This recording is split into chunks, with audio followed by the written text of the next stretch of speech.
اب اللہ تعالیٰ موسیٰ علیہ السلام اور دوسری قوموں کا مختصر تذکرہ کر رہے ہیں کہ نبوت کوئی نئی چیز نہیں ہے، پہلے بھی پیغمبر دنیا میں آ چکے ہیں اور بہت ساری بستیاں پہلے بھی ہلاک ہو چکی ہیں۔ تو محمد صلی اللہ علیہ وسلم کا نبی بن کے آنا یہ کوئی اچنبھے کی بات نہیں ہے، کوئی ایسی بات نہیں ہے جو عقل میں ہی نہ آتی ہو۔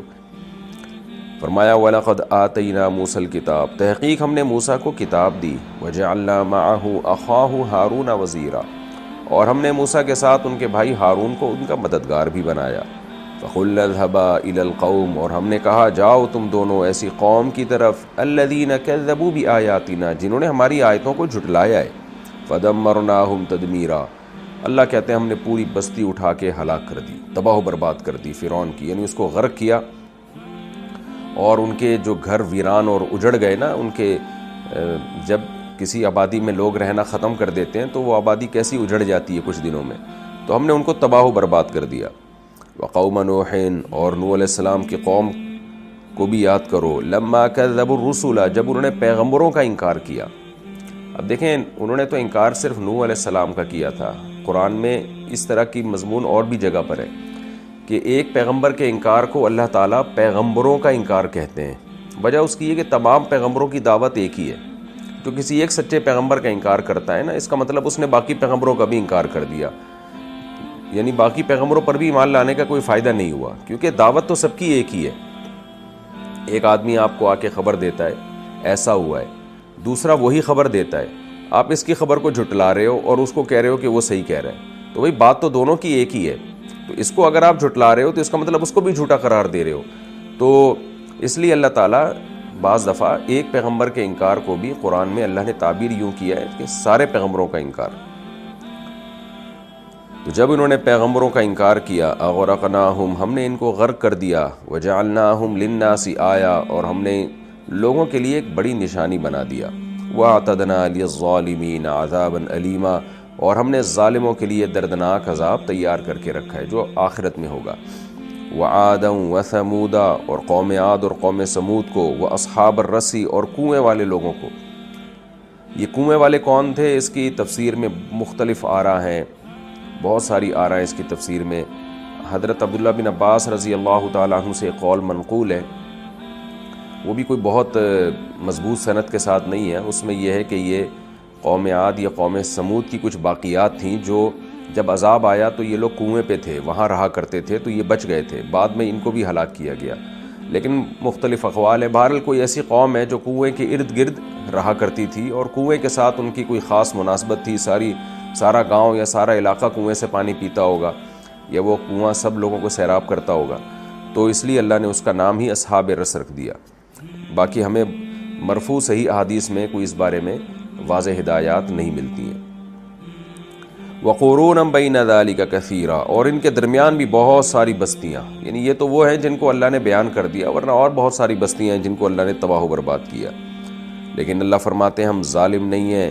وَكُلًّا ضَرَبْنَا لَهُ الْأَمْثَالِ، ان تمام کی تمام کے لیے ضربنا لہ الامثال، ہم نے ان کے لیے مثالیں بیان کر دی تھیں، ان کو سمجھایا تھا ہم نے، اچانک ہم نے تباہ نہیں کیا۔ یہ لہو کی ضمیر مفرد ہے، تو سوال پیدا ہوتا ہے کہ یہ تو بہت ساری بستیوں کی طرف ضمیر لوٹ رہی ہے، سب بستیوں کے لیے، تو پھر لہا ہونا چاہیے یا لہنہ ہونا چاہیے، تو ہو ضمیر اصل میں کلن کی طرف لوٹ رہی ہے، کل کا جو لفظ ہے نا وہ مفرد ہے، تو اس لیے کل کے لفظ کی وجہ سے لہو کی ضمیر لائی گئی، مراد تمام بستیاں۔ جب اردو میں ترجمہ کریں گے تو تمام بستیوں کے لیے ہم نے مثالیں بیان کر دی تھیں، وَكُلًّا تَبَّرْنَا تَتْبِيرًا، اور سب کی سب بستیوں کو ہم نے تباہ و برباد کر دیا۔ تو جب اتنے سب کچھ ہو چکا ہے تو یہ کس کھیت کی مولی ہیں بھائی، یہ کیا سمجھتے ہیں اپنے آپ کو۔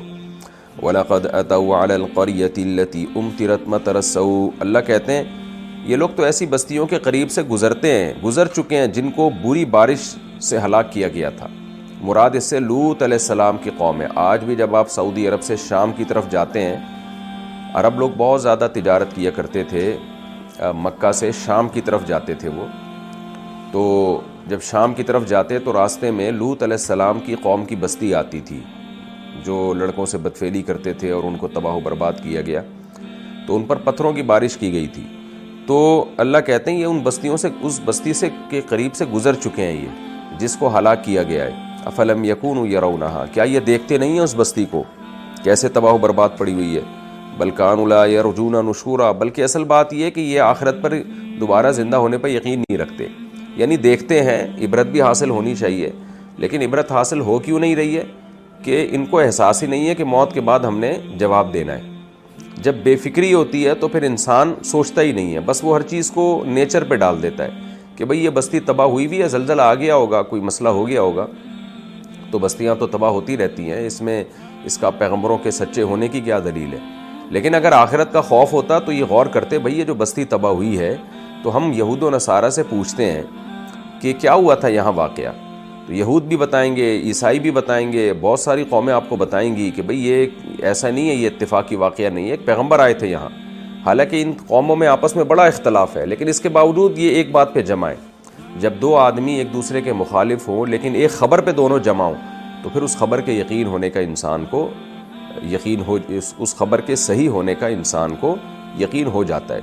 تو یہاں بھی اللہ تعالیٰ فرما رہے ہیں کہ آخرت کی فکر نہیں ہے، بے فکری ہے. تو جب بے فکری ہوتی ہے تو انسان سوچنے کے لیے تیار ہی نہیں ہوتا.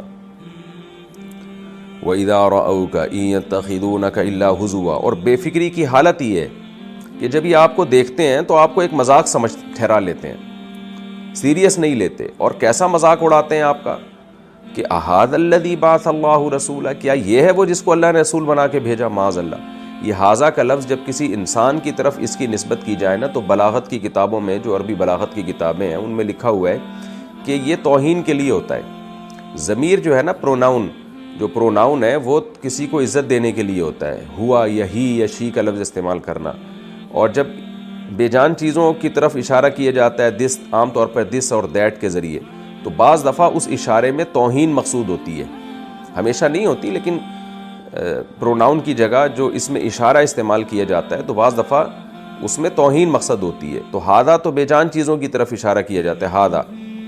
تو انسانوں کے لیے ہوا کا لفظ استعمال کیا جاتا ہے، تو وہ اشارہ کر کے کہتے ہیں احاد الذی بعث اللہ رسولا. معاذ اللہ، کیا یہ ہے وہ جس کو خدا نے رسول بنا کے بھیجا ہے. تو یعنی ان کے پاس تو نہ دولت ہے، نہ حکومت ہے، نہ جو ہے کوئی ایسے ان کے پاس طاقتیں اور قوتیں ہیں. تو یہ کیا ہے؟ یہ دیکھیں، یہ آج بھی نا بڑا مسئلہ ہے ہمارے ہاں. عزت اور ذلت کا معیار، انسان نے کتنی ترقی کی ہے، لیکن آج بھی عزت اور ذلت کا معیار وہی ہے جو جاہلوں اور مشرکوں کے ہاں تھا. انسان نے تعلیم حاصل کر کے ترقی تو کر لی، مگر حقیقت ہے کہ وہ تہذیب میں پیچھے ہی گیا ہے، آگے نہیں آیا وہ. تو آج بھی یہی معیار ہے، کسی کے لباس کو دیکھ کے، کسی کے خاندان کو دیکھ کے، اور کسی کے جو ہے نا دولت کو دیکھ کے، ان چیزوں کے دیکھ کر ہم سمجھتے ہیں کہ یہ معیار ہے. تبھی آپ دیکھیں جو پیاز ٹماٹر والے اور رکشہ چلانے والے، ان کو لوگ سمجھتے ہیں یہ ناکام لوگ ہیں. لوگ ان کو سمجھتے ہیں کہ یہ دنیا کے ناکام ترین لوگ ہیں. اور جو دولت مند ہے، جو بڑی بڑی گاڑیوں میں گھوم رہا ہے اور بڑی لگژری لائف گزار رہا ہے، اس سے لوگ موٹیویشن بھی لیتے ہیں، اس سے پوچھتے بھی ہیں، اس کے انٹرویوز بھی ہوتے ہیں کہ آپ کیسے یہاں تک پہنچے، اور یہ ایک بڑی کامیابی والی زندگی ہے. تو قرآن تو اس کی نفی کر رہا ہے.